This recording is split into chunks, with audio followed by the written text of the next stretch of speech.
Alrighty, let's answer the big dog question here. With Platinum Games taking the lead with development and Team Ninja being in a more advisory role, did they nail Ninja Gaiden 4 and does it live up to its name? Well, spoilers, give it a title and thumbnail for this review. 1000 fucking hell yeah %, man. While I do have some issues that I'll get into in a moment about the level designs in the later parts of the game and how they treated a certain super ninja, Ninja Gaiden 4 is the true sequel to OG Ninja Gaiden 2 on Xbox 360 without a doubt, while carrying a lot of its essences and washing the dank taste of Ninja Gaiden 3 out of our senses, even though Razor's Edge's gameplay is still amazing. So much so that, in my opinion, the late OG GOAT himself, Tomonobu Itagaki, would appreciate. What's going on, everyone? My name is Malcolm, also known as Baytuh, and today I'm here to bring you all a rambling review for Ninja Gaiden 4. In this review, I'm just going to be discussing what I mean, there's really not much I hate in this game because I, love many aspects of the game. Like I said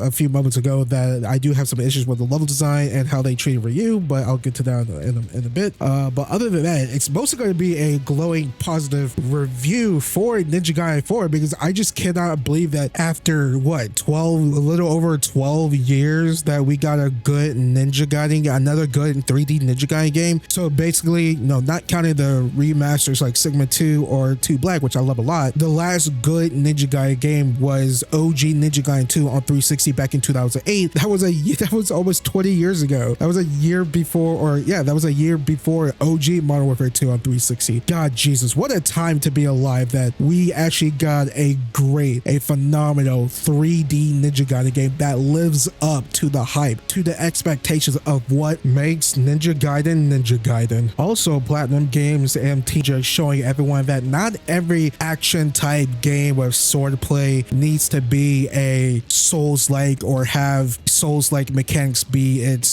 part of its main core gameplay loop on a fundamental level. These two subgenres can coexist, and Team Ninja and Platinum Games showed everyone how and why. So before we get started with this review, like, subscribe, share, follow me on Twitter and on Blue Sky at Beta BAYTUH. If you want to keep supporting me further, you can do so by donating to my Patreon, PayPal, YouTube, Soup Things, leaving a tip, or becoming a YouTube member on my channel. All those links are in the description down below, and as a pinned comment in the comment section down below as well. And with all that being said out of the way, without further ado, let's get started with this rambling review for Ninja Gaiden 4.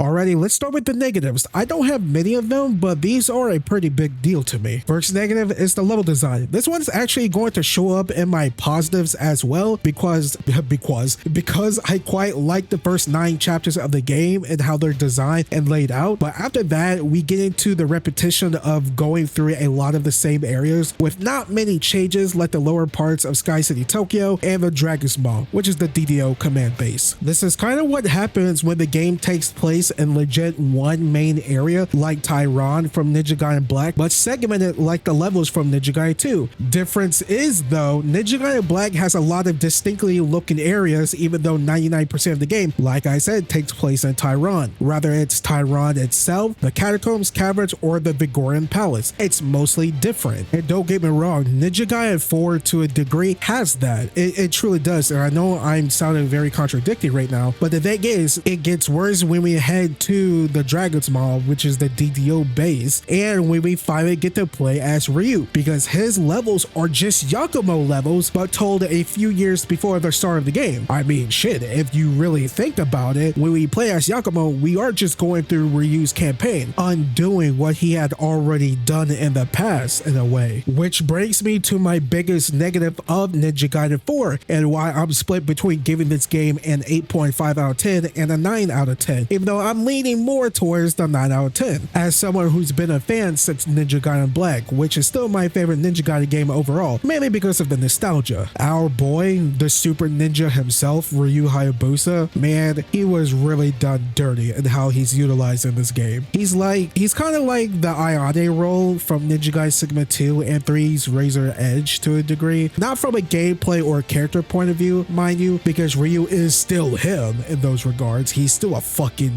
OG GOAT. The issue lies in how much we play as the Super Ninja. Dog, this is worse than the Nero and Dante split from Devil May Cry 4. This is Spartan Lock and Master Chief levels of... Hear me and hear me good, nigga. I'm here to double down. That shit is a 2-pack of ass.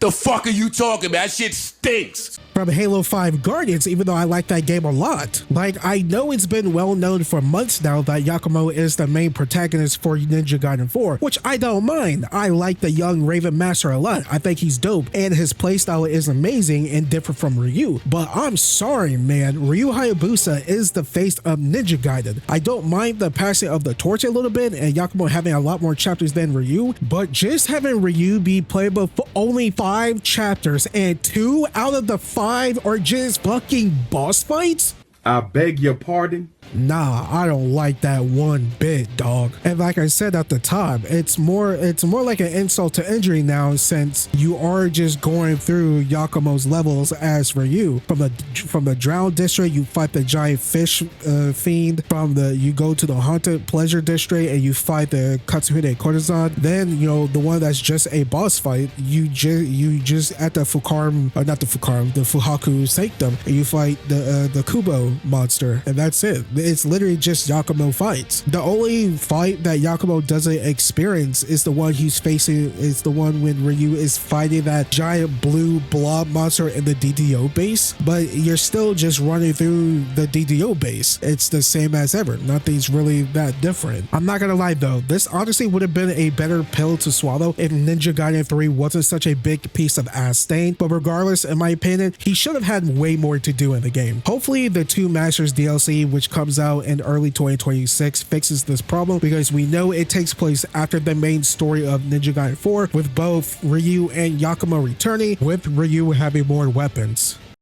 Moving on to the positives, and I have a bunch of these. Let's start with the big one that's probably going to take me the longest to explain and gush over: the gameplay. I've said this before and I'll say this again, gameplay is king when it comes to video games like this, and Platinum Games had a lot to prove, given that Ninja Gaiden's combat system is very different from what they're used to and what most character action games are. Very stylish and high combos like Devil May Cry, Bayonetta, and the such. And ladies, gentlemen, and MBs, I am very happy to report that they nailed it. Not only nailed it, but fucking crushed it beyond belief, boy. I'd say not only is it the best in the Ninja Gaiden series, but better than DMC5's 10 out of 10 masterpiece of the gameplay system, which is freaking wild to think about, because damn, DMC5, masterful when it comes to gameplay, but somehow Team Ninja and Platinum Games, they one up them. Like, fuck me. Platinum Games did what I wanted them to do. Keep that core foundation of Ninja Gaiden's gameplay loop, since Team Ninja nailed it 3 out of 3 times with Black, 2, and 3 Razor's Edge, and put their own spin on things without compromising the main objective of what you're trying to do with each combat encounter: survive. Also following the tradition that each Ninja Gaiden game gets faster and snappier than the last. It's kind of like Devil May Cry in that regard. Also the same tradition which they cast a different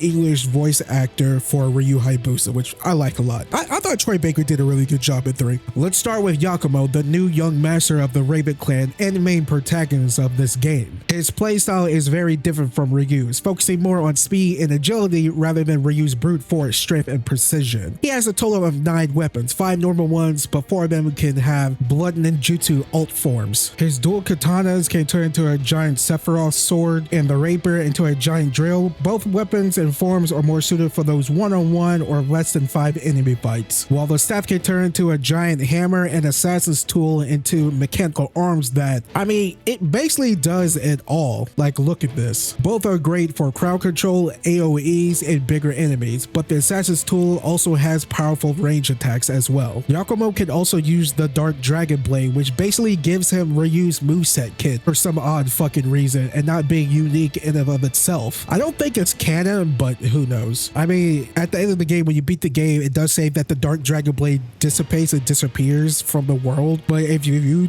do like the boss trials and defeat the Phantom Dark Dragon game, you get the Dark Dragon Blade once more. I think that's just for like extra chapter challenge and whatnot. I don't think like when the Two Masters comes out, like Yakumo is going to be able to wield the Dark Dragon Blade, but I don't know. Who knows? I think it's kind of silly that they gave him a reused moveset. I don't know if they were going for like a Ninja Gaiden Black thing where if you get the Dark Dragon Blade in Ninja Gaiden Black, it plays very similar to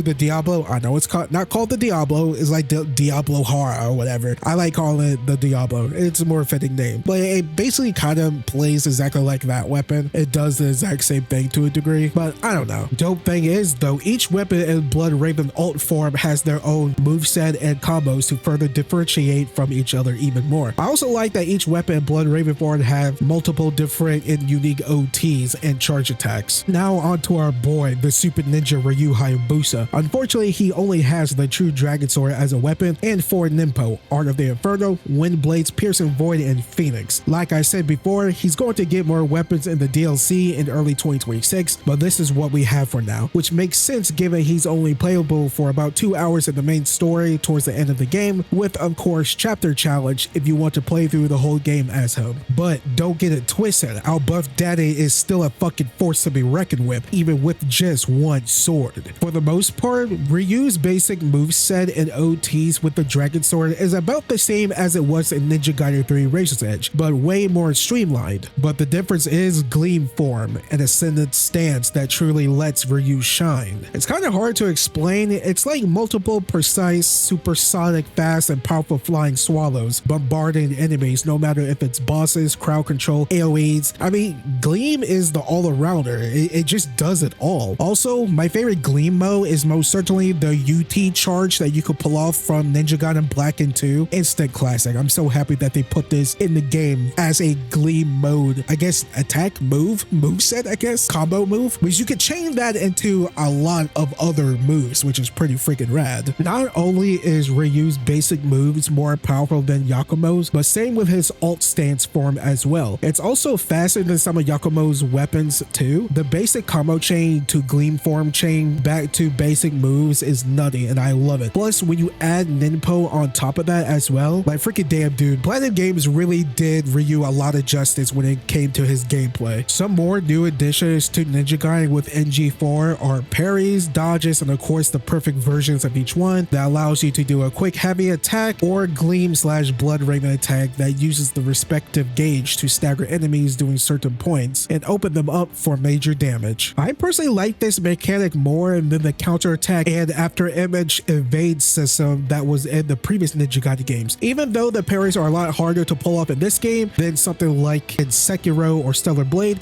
it's way more reliable in my personal opinion than the previous mechanic I just mentioned from the other NG games. You also kind of have a get out of jail card when things get too hard or if there's a crap ton of enemies on screen called Berserk State. Basically, you do a charge move with Blood Raven or an attack with Gleam form to instantly one-shot fools or bloodbath kills as they call it in this game. Bloodbath Slaughter is the finisher move that you have to activate before Berserk mode runs out to execute all enemies within a certain range. All of this actually works pretty well against bosses as well, which is a really nice touch. And you want to know the best part about all of this and why I love the new additions to the combat system so much in Ninja Gaiden 4? From the parries and the dodges to Gleam and Blood Raven and even Berserk State, all of these have risk and rewards attached to them. Yeah, the different forms can throw off enemies definitely when they do a big move, but it takes a lot from your key gauge, or in Yakumo's case, blood gauge. Plus, sometimes that move doesn't affect certain types of enemies and they shrug it off only when they do their big move, their big attack. Like I said before, parries are harder to pull off than dodges, and perfect parries are even harder to pull off, but when you do, they have huge benefits. But if you mess up your timing even by a little bit, you'll get punished hard for it. And don't even get me started on the bosses and some harder enemies, tougher enemies that can parry your moves, your attacks as well.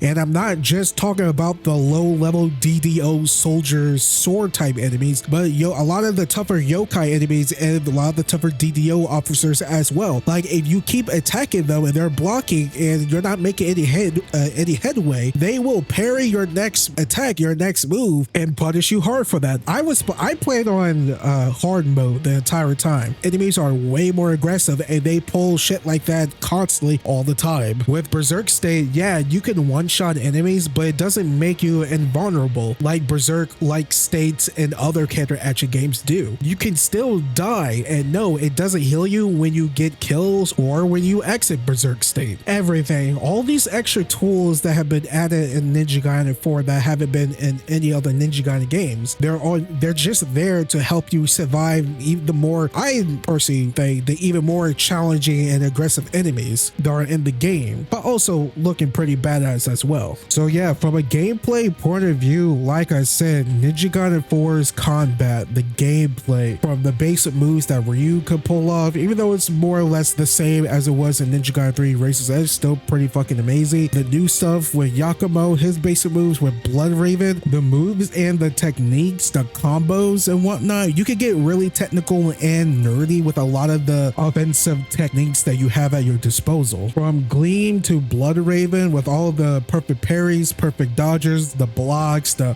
backlash parries, the fatal flashes, which are like even harder to pull off, where you have to clash your weapon against an enemy's attack to pull off backlash parries and fatal flashes and whatnot. The amount of skill expression that you could pull off as a super hardcore fan who loves to get very technical, really nerdy and nutty with a lot of the core mechanics of Ninja Gaiden is super fun and rewarding. Even if you're not on those people's level, like me, like I would say I'm a hardcore Ninja Gaiden fan, but on the technical level, not that much. I would say I'm at like the, not novice, but a little bit above that, but I can still pull off some of these moves, not on the fly all the time, but enough to feel that rush, the satisfaction of doing something really amazing like that. Even if you're not that good, you're a casual, a noob, a rookie, like Ninja Gaiden 4's gameplay loop, the combat system still has so much for you to enjoy, which is a first for the Ninja Gaiden series, because again, like Ninja Gaiden's combat system is very different from other character action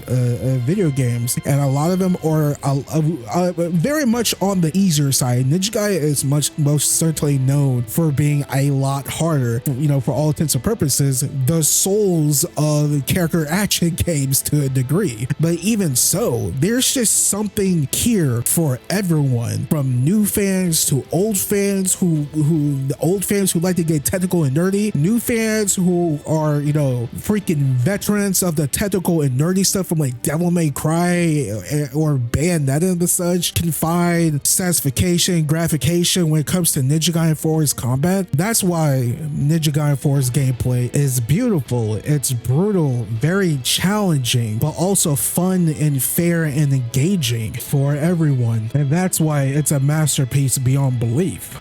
This actually leads me to my next positive with Ninja Gaiden 4, and this shouldn't take me as long as the gameplay section, but we gotta talk about the boss fights, man. Without a doubt, this is the first 3D Ninja Gaiden game where the overwhelming majority of boss fights are actually legit great. And it's not a little secret either that most of the bosses in previous NG games aren't good outside of a few in each game, which is a little odd, right? Given the type of game franchise Ninja Gaiden is.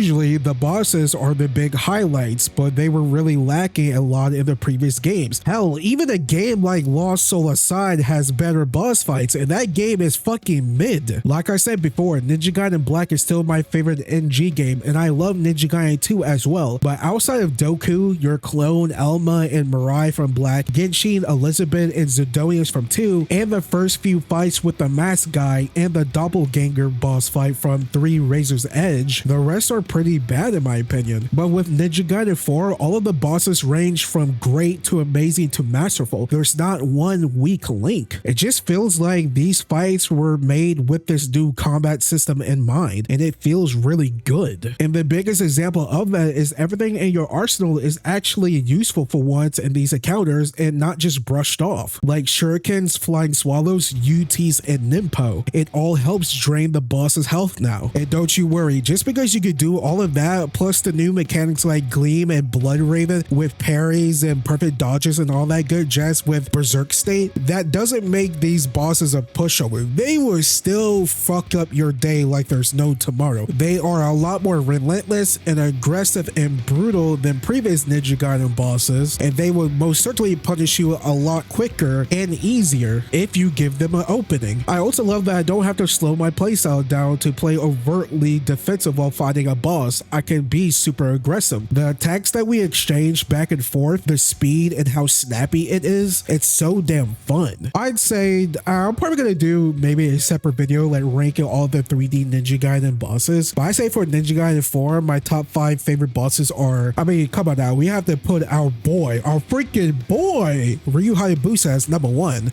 Number 2 would be the Dark Dragon Phantom. Number 3, Thoguhts is pretty freaking good. Number 4, I'd give it to Kurobo, the Chimera looking boss. And number 5, I'm not gonna lie, I'm kind of split between 3 of them, the Katsuhide Courtesan, the DDO Commander, and I'm not gonna lie, the DDO tank in chapter 11, mainly because of that banger ass soundtrack when you fight that boss. It is so fucking amazing.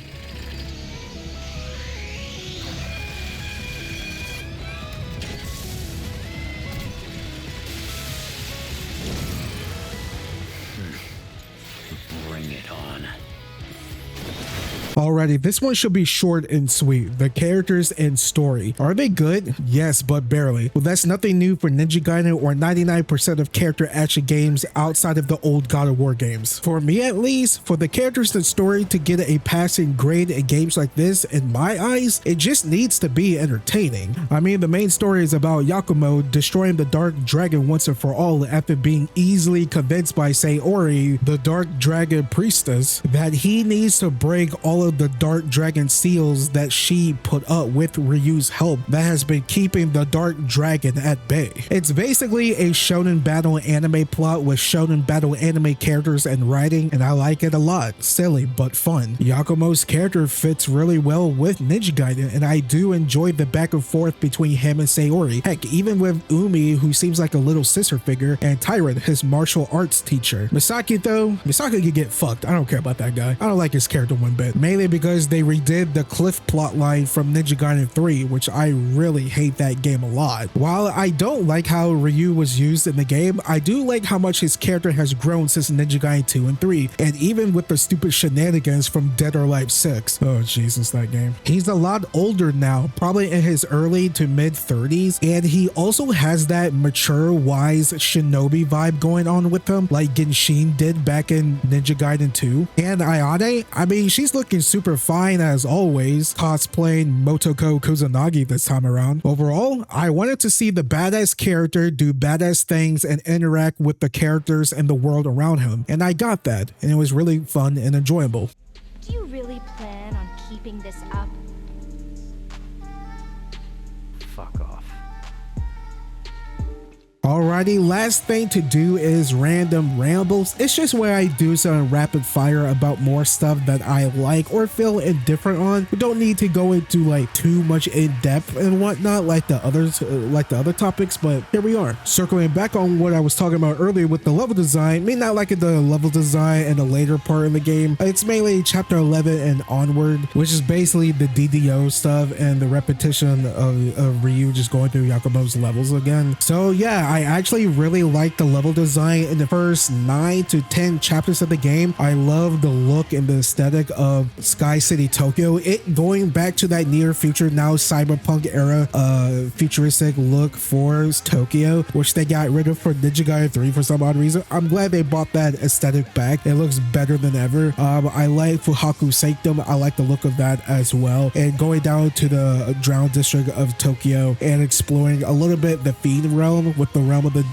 of the Silent Dead mission. I thought that was really fun, something new for Ninja Gaiden. Sky City Tokyo and Fuhaku Sanctum have a lot of character and charm, and I really enjoyed that a lot. I'm not gonna lie, exploring some of those areas gave me some of those adventure vibes from Ninja Gaiden Black that I love a lot. I also love the music in this game. Like, no joke, I was pretty scared of the music in this game, or what the music was going to be, because it was like, what, like a few months ago, hearing the like a little bit of of the metal type rock music that was in Ninja Gaiden 4. I think it was like the first time you hear it in Ninja Gaiden 4 as Yakumo, and I was like, it was like a small snippet of it as well. It was like 12 or 13 seconds that Team Ninja posted on their Twitter and whatnot. It was either YouTube Shorts or Twitter, and I was like, oh no, I don't know about this. Like, I love it when it's appropriate, and Platinum Games loves doing this shit. I mean, they nailed it with Metal Gear Rise of Revengeance, and I really love that game and its soundtrack. And I'm like, okay, I don't know how this is gonna be, but look at the full context, and you know, when you fight bosses and certain enemies and go into certain areas and whatnot, and man, that soundtrack really does pop off. I really love it. It's tied for my #1 spot with Ninja Gaiden Black. It's like a continuation of Ninja Gaiden 2 soundtrack, which is like all the better. I love that game a lot too. Let's see here, a few more. I would say I really like the aesthetics and the character design overall. Ryu looking good, Yakumo, Sayori looking fine as hell, Tyrant looking like a badass, Misaki looking freaking cool and elegant, Ayane, like I said, looking awesome as always. I like the enemy aesthetics as well, how they look, how they design. They have a lot more character and personality, definitely when it comes to the demon and fiend side of things. I love how all the bosses look. I mean, their style is so cool. Definitely the DDO bosses like Kagachi and the mech. Even though I don't like the level design, I really like how, like I said, how they all look, how they all fight. It's all really freaking cool and fun. All in all, I really do love Ninja Gaiden 4. Like, it's almost too good to be true that we got a brand new 3D Ninja Gaiden game in 2025 that is actually good, and it feels like a Ninja Gaiden game. It all has the things that make Ninja Gaiden. I've been seeing not a lot, it's definitely a minority, but like a few tweets and comments here and there saying that Ninja Gaiden 4 isn't a Ninja Gaiden game. It's like a platinum Metal Gear Rising 2 or like a platinum game. I'm like, it legit has everything that makes a Ninja Gaiden game though. It has, you know, OTs, UTs, essences, items, like it's challenging. It actually has really good boss fights. I don't know, maybe they're mad at that. I don't know. It's probably more than likely three things Yakumo, even though I do think he does fit the aesthetic of Ninja Gaiden. It probably Blood Raven and Gleam, which I think those are major plus additions to Ninja Gaiden's combat repertoire. I don't know, man. Those people are silly. It reminded me of OG Halo fans arguing every single day about what Halo should be nowadays. I'm like, okay. Anywho, regardless, I do think that Ninja Gaiden 4 is an amazing game. From gameplay, the soundtrack, the mechanics, the boss fights, the enemies, the design in general. It's all so freaking cool, and I love it a lot. If you are tired of games that are coming out nowadays that seems like to have Souls-like melee type combat and things like that, or just Souls-like in general, and want, you know, more traditional action games, Ninja Gaiden 4 is there for you. And you can have it to be as challenging, even more challenging than most Souls-likes in my personal opinion. And that just about does it for my rambling review for Ninja Gaiden 4. Thank you so much everyone for watching this and joining me for this, and sorry for the length. I'm trying to get better at the length of my reviews. Sometimes when it's a game that I'm like uber super passionate about, I go all out and make the video like 40-30 minutes long or something like that. I don't know, I actually have no idea how long this review is. I'm just recording my outro. I haven't put the rest of the commentaries into Premiere Pro, so I have no clue, but something tells me since I recorded a 10-minute gameplay section, it's probably around the 20-minute mark, but so that's actually pretty good. I take back what I previously said, but regardless, thank you so much for watching this. I am planning on doing more of these types of videos, rambling reviews and whatnot in the future. They're really fun. The Why I'm Excited for Ninja Gaiden 4 video did pretty well. I got a lot of good reception and whatnot, so I'm like, okay, I'm going to do more of that type of content as well, alongside of rambling reviews, live streams, and my normal VOD walkthroughs and whatnot. I have no idea what the next game I'm probably going to do of that. Probably, I don't know, like Phantom Blade 0 or like RE9 or something like that. I don't know, but be on the lookout for all that good jazz. And what I'm doing next on this channel in terms of walkthroughs, it's going to be the Outer Worlds 2. Really looking forward to that. Expect part 1 of that walkthrough to go live, I don't know, probably like Friday afternoon, Thursday afternoon or Friday afternoon. I'm really tired. I've been working on this review for like the past like 5 days non-stop, and you know, splitting my time between playing more Ninja Gaiden 4 and playing Battlefield 6.